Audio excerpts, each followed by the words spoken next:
ভারত খুবই, যেটা বাংলায় বলি, বেদিশা হয়ে গেছে। হ্যাঁ, মানে খুবই বেপরোয়া হয়ে গেছে। যেভাবেই হোক তারেক রহমানকে মিটিং এ বসাতেই হবে।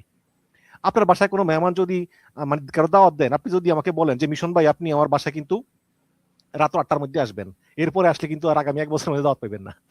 তো এখানে আমরা বলি যে তারেক রহমান যদি এখন আসে আসবে, না হলে কিন্তু আর আসতে পারবে না। এটা আমরা ওই যে বিনা স্বীকৃতি, তারপরে আরো কি জানি পঙ্কশন আছে না কিছু সাবেক ভারতীয় হাইকমিশনার, আওয়ামী লীগের পেড এজেন্ট, এদেরকে বলতে শুনি। মানে অনবরত মানে খুবই ইচ্ছা, খুবই আশা।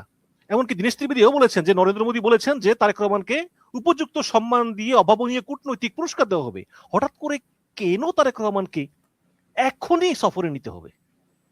না, আপনি ঠিকই বলছেন। ওই যে বললাম না, শ্রীময় তালুকদার সে লিখছে বাংলাদেশ সিলি গেম খেলতেছে, আমাদের ক্যারট অ্যান্ড স্টিক পলিসি নিতে হবে। এটা হচ্ছে তার কথা, যেটা ওই যে আপনার মুকেশ আম্বানির পত্রিকায় আসছে। তারপরে এএনআই একটা সাক্ষাৎকারে ভারতের আরেক রাষ্ট্রদূত, ওনার নাম হচ্ছে বিদ্যাভূষণ সনি, উনি বলছে এই যে কথাটা আপনি বললেন যে আমার এই এসটিপুলির টাইমের মধ্যে আসবে, the window will not open for long time।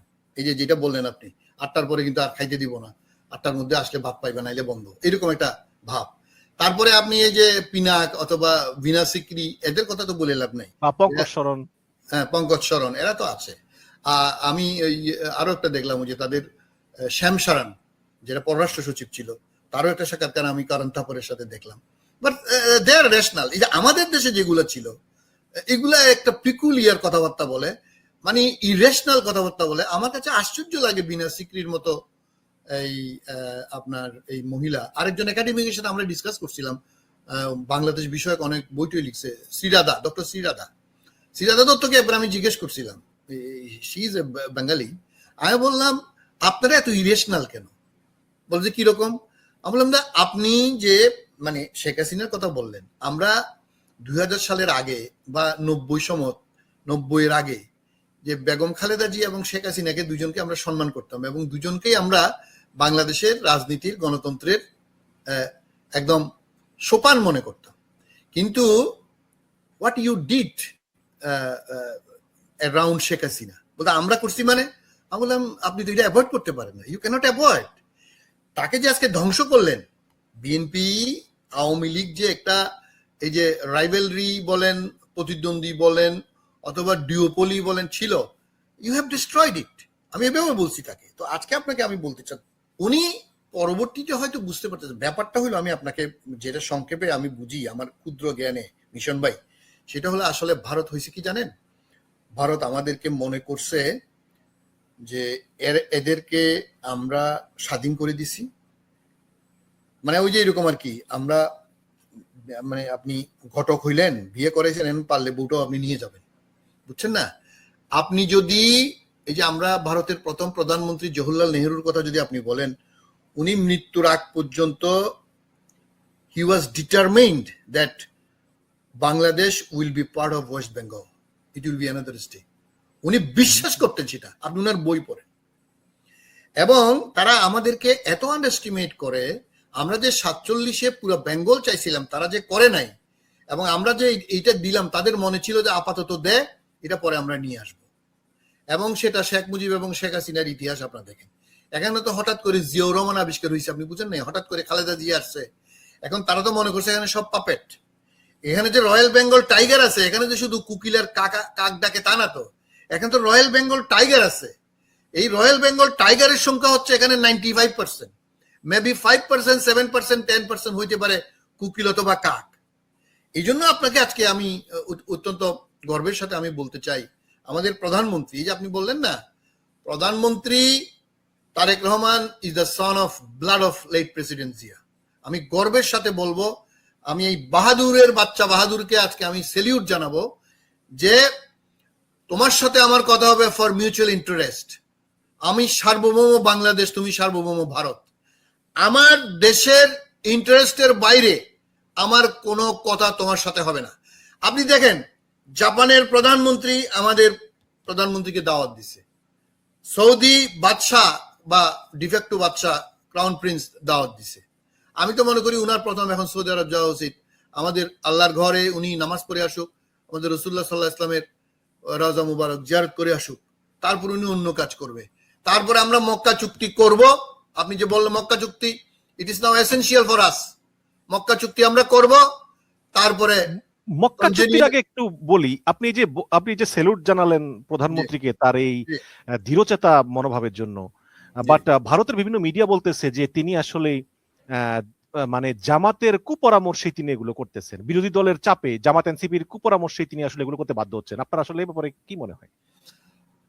জামাতের কুপরামর্শ, এনসিপির কুপরামর্শ, এগুলো আমি দেখছি, ইউ আর রাইট, তারা এগুলো প্রপাগান্ডা চালাচ্ছে যে তারা এই জন্য আসতে পারতেছে না। আমি মনে করি জামাত, মানে ভারত বলতেছে যে জামাত ইসলাম তারেক রহমানকে না বলছে যাইতে, এই কারণে মানে ভারতের লোকেরা বলতেছে, ভারতের জনগণকে অথবা জনগণ মানে যেসব মিডিয়া বলতেছে তাদেরকে আমরা বলতে চাই, গত পরশুদিন একটা জনমত বের হয়েছে, অত্যন্ত ক্রেডিবল জনমত। সেখানে বাংলাদেশের 66% মানুষ বলছে ভারতের ভিজিট করার দরকার নাই। মোর দেন 25% মানুষ প্লাস না হা কিছু বলে নাই। মাত্র 12% মানুষ। আপনি দেখছেন কিনা আমি জানি না। এটা কি ওই যে ওই আমেরিকার পিউ রিসার্চ অর্গানাইজেশন যে জরিপটা করছে? পিউ না, এটা আমি এই মুহূর্তে ভুলে গেছি নামটা। এটা অত্যন্ত ক্রেডিবল একটা। আমি ওই 12, আচ্ছা ঠিক আছে, 12% মানুষ কি হয়েছে? 12% মানুষ শুধু চাই যে আচ্ছা যাক, 66% মানুষ নো, আর অ্যারাউন্ড 25% মানুষ বলতেছে যে এটা মিউচুয়াল বেনিফিটে যখন দরকার হবে তখন যাবে। শুধুমাত্র 12% মানুষ বলতেছে যে যাওয়া উচিত। তাহলে ভারতের আমরা আর কিছু বলার দরকার নাই। আর বাংলাদেশের রাজনীতি বাংলাদেশের মানুষ নিয়ন্ত্রণ করবে। আমি আপনাকে একটা কথা মনে করাই দিই মিশন ভাই, আমাদের প্রধানমন্ত্রী কিন্তু একটা কথা বলছেন, উনি বলছেন আমি বাংলাদেশের মানুষের মতামতের বাইরে ভারতের ব্যাপারে কোনো কাজ করব না। উনি কম কথা বলেন, উনার পিতামাতার মতো, ভেরি গুড। আমরা অনেকে অনেক কথা বলি, উনার সব নীতি যে আমরা পছন্দ করবো, ইটস নট দ্যাট। আমরা দেশের পক্ষে যেটা যাবে না মনে করবো আমরা সমালোচনা করবো 100 বার। কিন্তু এই যে পণ হিসেবে ব্যবহার করতেছে মাফিয়া হাসিনাকে, কনভিক্টেড ক্রিমিনাল, আপনি মিডল ইস্টে দেখেন, আপনি সৌদি আরব বলেন, আরব আমিরাত বলেন, কাতার বলেন, আপনি নিশ্চয়ই মনে আছে আজ থেকে 3 বছর আগে মোহাম্মদ বিন সালমান MBS পাকিস্তান এবং ভারত ভিজিট করতে আসছে। তো ভারতের কিরকম প্রভাব ছিল আপনি দেখেন। সে প্রথমে পাকিস্তানে আসছে, সে পাকিস্তান থেকে দিল্লি আসবে, তখন তাকে অনুরোধ করা হয়েছে আপনি পাকিস্তান থেকে সরাসরি দিল্লি আসতে পারবেন না, কিভাবে? আপনাকে আবার সৌদি আরব ফেরত যেতে হবে অথবা দুবাই ফেরত যেতে হবে, ওখান থেকে আসবেন। আপনি ঠিক সালমান পাকিস্তান থেকে আবার রিয়াদ ফেরত গিয়ে আবার রিয়াদ থেকে আসে। আপনি জানেন মানে কিরকম তাদের অবস্থান ছিল। মোহাম্মদ বিন সালমান সৌদি, সে তো মানে ডিফেক্টো কিং। আচ্ছা, এখনো আছে।